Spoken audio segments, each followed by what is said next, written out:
This is harder than I thought. A problem beginner photographers face is becoming too afraid to change their modes to manual and overly rely on their camera's auto mode. And this is how we know that computers are going to take over the world soon. But in case you want to be a rebel, let's take a look at how you can take control of your own camera settings and the importance to understand how these affect your own compositions. I'm currently hiking Hong Kong's third highest mountain called Sunset Peak. Beautiful landscape views around, one of my favorite places to photograph around the area. But I think today I'm not being given the sunny day that I was promised. But let's just see if the weather changes later and maybe we can still take some photos today. Setting your camera to manual mode is basically just a balancing act on the three variables that come into your camera's exposure: the shutter speed, aperture, and ISO. Each of these variables are similar in a way that they control how much light your camera picks up, but will have differences in the overall effect on your image. Shutter speed is going to be the most straightforward of the variables because it's basically just the amount of time you let your shutter open to collect more light, making the image brighter. And its effect on the photo is just on the degree at which you freeze moving objects within the frame. The faster moving things are within your frame, the faster your shutter speed should be to freeze them. Otherwise, you'll end up with a photo blurrier than my future as a YouTuber. Please subscribe. There are artistic preferences you can apply when choosing your shutter speed, such as long exposure photography when you have moving objects in the frame such as water or light trails, and make them appear streaky and add them as an element to support your composition. The aperture determines how wide your lens's opening will be for collecting light, and it is measured in f numbers. The lower the f number, the wider your lens's opening will be, making it able to collect more light. And its effect in the composition is going to be seen in the depth of field, which is just the distance between the closest and the farthest things in frame that are in focus. The higher your f number, the deeper your depth of field will be, but it also means that you're collecting less light because the lens's opening is getting narrower. You can think of it as something similar to squinting your eyes, but I think it's going to be much easier with an example.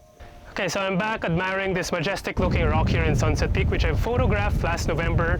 The same moody atmospheric vibe as today. And I chose this subject today to give the example on the interaction between the aperture and the depth of field.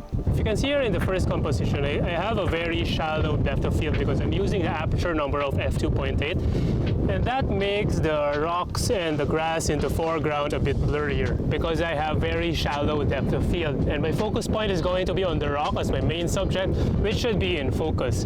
But if I increase my aperture to f11, you can see how the foreground objects are becoming more and more in focus. Landscape photographers tend to use higher aperture numbers because we like things deep, as we want to have everything within the frame to be in focus, from the foreground to the epic mountains at the background that we are trying to capture.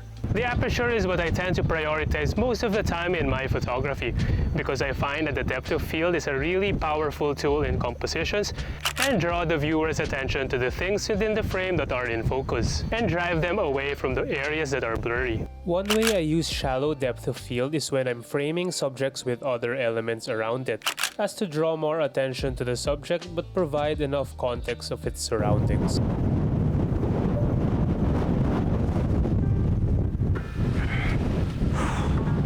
ISO is just a measure of your camera's sensitivity to light. The higher your ISO, the more sensitive to light your camera will be, and your photos will become brighter. But it will also introduce more noise in the image. And you know what else is sensitive and noisy? Your ex-girlfriend. I don't want to talk too much about the ISO because personally for me, I tend to use the lowest ISO number as much as I can, such as ISO 100, to give me the cleanest possible image. But don't be afraid to raise this a little bit higher if you need more light, such as when you need a faster shutter speed in a low light environment, because cameras these days are good in noise performance already. Okay, so I found this really interesting looking refugee hut here at the top of the mountain, which I think is a nice subject because it looks abandoned, very moody atmosphere right now, and the path will lead your eye towards the frame, which I think is an okay composition. And to show you the example about how ISO affects the image, I'll take two photos, one with the ISO 100 and then maybe another one with ISO 2500, so that you can see how much the noise and grain will affect the photo. Here are the two photos side by side, and scaled down to this size, the difference doesn't really look that much. but if we zoom in closer, you can see how much noisier the one on the right would be at ISO 2500. So now the question is, how do you know if your exposure is already balanced? Well, there are multiple ways to do this, but it could get very detailed, so let's just stick with the basic one and refer to the exposure meter or EV value and set it to 0, because this is already a good starting point and then you can adjust when necessary. Mastering your camera settings is just one part of the equation and won't necessarily make you a good photographer. So on this video, I share with you some essential ingredients you need to consider to take your photos to the next level. So I'll see you there. Thanks for watching.